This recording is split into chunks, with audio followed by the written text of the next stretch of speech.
రాకాలోకంకి స్వాగతం. జై హింద్ మిత్రులారా. మనందరి దృష్టి ఎప్పుడు కశ్మీర్ మీద, పాకాక్రమిత కశ్మీర్ మీద, లద్దాఖ్ ప్రాంతంలో ఏం జరుగుతోంది, అదేవిధంగా నథులా ప్రాంతంలో సిక్కిం చైనా బార్డర్లో ఏం జరుగుతోంది, అరుణాచల్ ప్రదేశ్లో కానీ ఈశాన్య భారతదేశంలో ఏం జరుగుతోంది, బంగ్లాదేశ్తో మన సంబంధాలు ఎలా ఉన్నాయి, వీటి మీద సాధారణంగా మనం దృష్టి పెడతాము. ఈ మొత్తము మనము సరిహద్దు గురించి, దేశ భద్రత, రక్షణ గురించి చేసే చర్చలో ఒక ప్రాంతాన్ని సహజంగా, స్వాభావికంగా ఈ దేశం మర్చిపోతుంది. దాని గురించి పెద్దగా చర్చ రాదు, వార్తలు అంతకన్నా రావు. ఆ ప్రాంతమే మన గుజరాత్ తీర ప్రాంతంలో ఉన్నటువంటి ఉప్పుటేరు ప్రాంతాలు. సర్ క్రీక్ అనేటటువంటి ప్రాంతం ఉంది. దాదాపు 96 కిలోమీటర్ల పొడవైనటువంటి ఉప్పుటేరు ఇది సింధు నదికి సంబంధించిన అనేక పాయలు చిట్టచివరికి సముద్రాన్ని కలిసే చోట కొన్నిసార్లు సముద్రం నుంచి ఆటుపోట్లు వస్తూ ఉంటాయి. అప్పుడు దీనిలోకి ఉప్పు నీరు వస్తూ ఉంటుంది. కొన్నిసార్లు వరదలు అవి వచ్చినప్పుడు మంచినీరు వస్తుంది. మొత్తం మీద బ్రాకిష్ వాటర్ని ఇంగ్లీష్లో అంటారు, ఎస్చువరీన్ ల్యాండ్స్ అని కూడా అంటారు. ఆ తరహా భూమిది. ముఖ్యంగా గుజరాత్లో అయితే ఈ ప్రాంతంలో ఏదైతే సర్ క్రీక్ ప్రాంతం ఉందో, ఈ సర్ క్రీక్ ప్రాంతం 96 కిలోమీటర్లని చెప్పుకున్నాము. దీనిలాంటి 17 ఇరుకైనటువంటి ఉప్పుటేర్లు ఉన్నాయి. సముద్రపు నీరు వస్తూ ఉంటుంది, అప్పుడప్పుడు నది నీరు వస్తూ ఉంటుంది, కొంతకాలం బురద నీరు ఉంటుంది, కొంతకాలము వరద నీరు ఉంటుంది. మొత్తం మీద అత్యంత దుర్గమమైనటువంటి ప్రాంతం. పాకిస్తాన్కి దీని మీద కూడా కన్నుంది. దానికి అనేక కారణాలు ఉన్నాయి. ఎందుకంటే ఇప్పుడు ఉన్నటువంటి సర్ క్రీక్ మొత్తం కనుక పాకిస్తాన్ చేతుల్లోకి వెళ్ళినట్టయితే, పాకిస్తాన్ సముద్రంలో, అరేబియా సముద్రంలో ఎక్స్క్లూజివ్ ఎకనామిక్ జోన్ 200 కిలోమీటర్ల వరకు ఉన్నటువంటి మత్స్య సంపద, ఖనిజ సంపద, పెట్రోలు, ఇటువంటి నిక్షేపాలు ఇవన్నీ కూడా పాకిస్తాన్ పోతాయి. కాబట్టి వీటన్నిటి మీద కన్ను వేసి ఈ సర్ క్రీక్ని ఒక వివాదంగా చేస్తూ వచ్చింది. వాస్తవానికి సర్ క్రీక్ ఇంగ్లీష్ వాడు పెట్టినటువంటి పేరు. మనము దీన్ని ప్రాచీన కాలం నుంచి వనగంగా అని పిలిచేవాళ్ళం. మొత్తము అటవీ ప్రాంతంలో పూర్తి దట్టమైనటువంటి అత్యంత దుర్గమమైన సరిహద్దు ప్రాంతం ఉంటుంది. ఇక్కడ చెట్లు చేమలు ఉంటాయి. అదేవిధంగా సముద్రపు ఆటుపోట్ల వల్ల కొంతకాలం 6 నెలల పాటు నీరుంటుంది. 6 నెలల పాటు కేవలం ఉప్పుతోటి కప్పబడినటువంటి బురద ఉంటుంది. దీన్ని రాణ్ ఆఫ్ కచ్ అని కూడా అంటారు. రణ్ అనే హిందీ పదం నుంచి ఈ రాణ్ ఆఫ్ కచ్ అనేటటువంటి ఇంగ్లీష్ పదం వచ్చింది. ఈ ప్రాంతం మీద ఇప్పుడు పాకిస్తాన్ కన్నుపడింది. గత సంవత్సరం అక్టోబర్, నవంబర్ నుంచి పాకిస్తాన్ దీని మీద దృష్టి పెట్టింది. ఈ ప్రాంతాన్ని కబ్జా చేసుకోవడానికి ప్రయత్నిస్తుంది. చాలామందికి తెలియని విషయం ఏంటంటే, అసలు 1965 యుద్ధము జరిగింది కశ్మీర్లో. కానీ దానికి మొట్టమొదట ట్రైలర్ ఎక్కడ జరిగింది? రాణ్ ఆఫ్ కచ్లో జరిగింది. అంటే ఈ సర్ క్రీక్ ప్రాంతంలోనే జరిగింది. అక్కడ కొంత పాకిస్తాన్ది పైచేయి కావడంతో పాకిస్తాన్ అప్పుడు ఏం భావించిందంటే, భారతదేశానికి యుద్ధం చేసే శక్తి సామర్థ్యాలు లేవు అని చెప్పి 30,000 మందిని కశ్మీర్లో పంపించారు. అది 1965 వార్గా మనము చెప్పుకుంటాము. అదే 1965 వార్ వాస్తవానికి. కాబట్టి 1965 వార్ కూడా ప్రారంభమైంది రాణ్ ఆఫ్ కచ్లోనే. అంత కీలకమైన రాణ్ ఆఫ్ కచ్లో పాకిస్తాన్ ఇప్పుడు తన కార్యకలాపాలను పెంచింది. మొట్టమొదటగా ఈ ప్రాంతంలో గత అక్టోబర్ నుంచి పాకిస్తాన్ యొక్క ఫోర్టిఫికేషన్స్ పెరిగినాయి. వాళ్ళ యొక్క అవుట్ పోస్టులు పెరిగినాయి. పోస్టుల్లో వాడేటటువంటి ఆయుధాలు పెరిగినాయి. ఉదాహరణకి వాళ్ళ యొక్క హోవర్ క్రాఫ్ట్స్ ఉన్నాయి, విమానాలు. అదేవిధంగా స్పెషల్ మెరీన్ సెక్యూరిటీ పోస్టులను నిర్మాణం చేసింది. రాకెట్ ఫోర్స్ని రంగంలోకి దింపింది.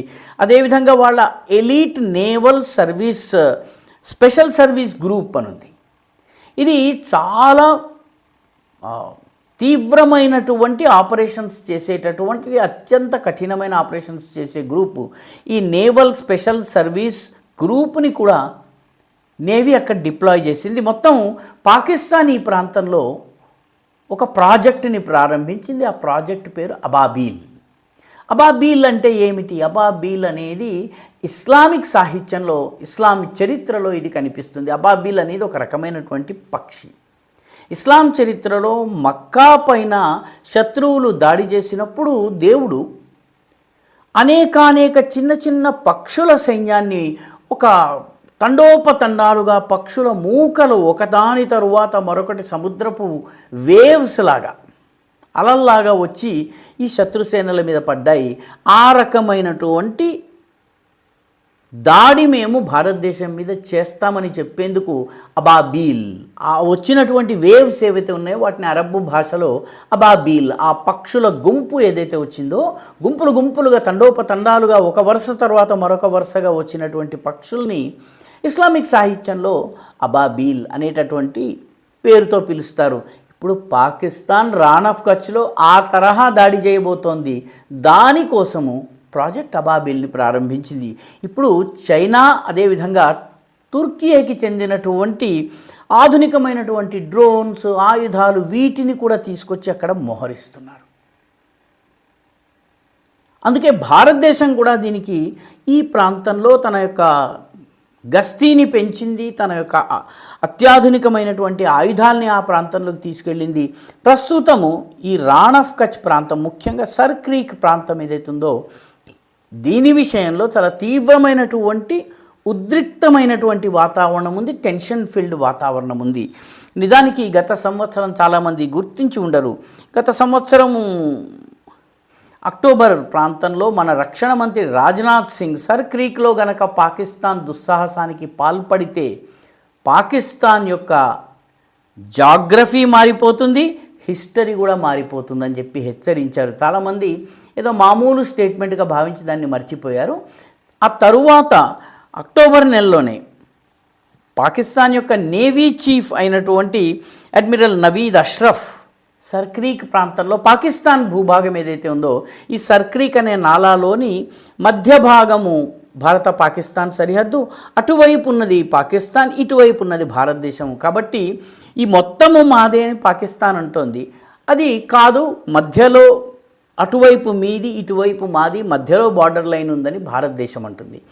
తమ వంతు ప్రాంతంలోకి రాణా అష్రఫ్, నవీద్ అష్రఫ్ కూడా వచ్చి పర్యటన చేసి వెళ్ళారు. కాబట్టి ఈ ప్రాజెక్ట్ అబాబీల్ కావచ్చును, తీసుకొస్తున్నటువంటి తుర్కీ చైనీస్ ఆయుధాలు కావచ్చును, ఇవి రెండు కూడాను ఈ ప్రాంతంలో పాకిస్తాన్ ఏదో దుశ్చర్యకి పాల్పడబోతోందని సూచిస్తున్నాయి. కాబట్టి మన భారతదేశం కూడా నేవీని హై అలర్ట్లో ఉంచింది. అదేవిధంగా మన ఆర్మీకి సంబంధించిన యూనిట్లను కూడా అక్కడికి తరలించింది. ముఖ్యంగా గుజరాత్, కచ్ ప్రాంతంలోకి తరలించడం జరిగింది. 11 హై స్పీడ్ యాంఫీబియస్ కంబాట్ బోట్స్ని, అంటే యుద్ధపు పడవల్ని, యుద్ధం చేయడానికి పనికొచ్చే పడవల్ని, యాంఫీబియస్. దీనిలో ప్రత్యేకత ఏంటంటే ఇది బురద ప్రాంతం రాగానే దీనిలో రోలింగ్ సిస్టమ్ ఉండి ఈ బురదను దాటి వెళ్ళగలిగేటటువంటి పరిస్థితి ఉంది.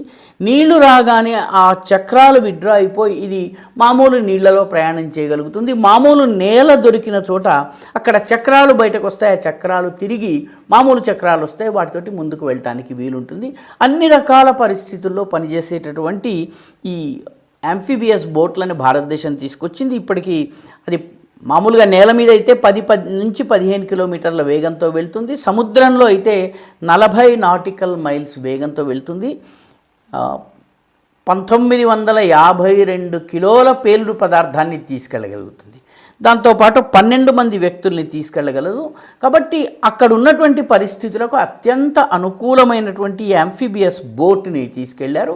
మన ఖనిజ సంపదను, మన వన సంపదను, మన సముద్రంలో ఉన్నటువంటి మత్స్య సంపదను, అదేవిధంగా ఇంటర్నేషనల్ వాటర్స్లో మనకు ఉన్నటువంటి ప్రయోజనాల్ని కాపాడేందుకు భారతదేశం ఈ ప్రాంతంలో తన గస్తీని పెంచింది. ఎందుకంటే ఈ అబాబిల్ ఒక వరుస తరువాత మరొక వరుస, ఒక అల తరువాత మరొక అలగా వచ్చినా కూడాను తగిన పాఠం చెప్పి వెనక్కి తోయడానికి కావలసినటువంటి సామర్థ్యంతో మన సైన్యం అక్కడ నిలబడి ఉంది. మొత్తం మీద రాన్ ఆఫ్ కచ్ ప్రాంతము ప్రస్తుతము మనము ఈ వీడియో చేస్తున్న సమయంలో కూడాను అక్కడ ఉద్రిక్త పరిస్థితులు ఉన్నాయి. పాకిస్తాన్ దుస్సాహసానికి పాల్పడేందుకు ప్రయత్నిస్తోంది. భారతదేశం దాన్ని సమర్థవంతంగా అడ్డుకుంటోంది. ఈ వీడియో మీకు నచ్చినట్టయితే లైక్ చేయండి, షేర్ చేయండి, ఈ ఛానల్కి సబ్స్క్రైబ్ చేయండి. మీ అభిప్రాయాన్ని కమెంట్ల రూపంలో తప్పనిసరిగా పంపించండి.